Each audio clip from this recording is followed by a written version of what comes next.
রঘুনাথের সমস্ত বিষয় বাসনা ত্যাগ হয়ে গেল। আর একটা অদ্ভুত কথা, বৈষ্ণবগণ শুধু যে দান করেছেন চরণধুলি তা না, নিত্যানন্দ প্রভু স্বয়ং নিজের পদখানা রঘুনাথের শিরে উঠাই দিয়েছিলেন।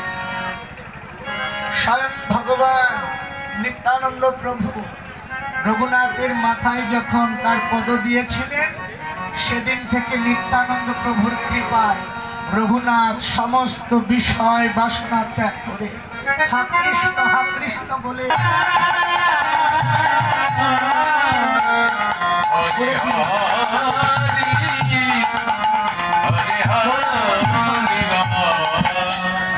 এজন্য ভূষণ করে নিতে হয় বৈষ্ণবগণের দ্বারা।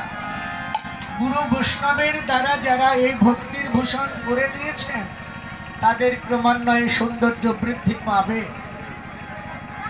গুরু বৈষ্ণব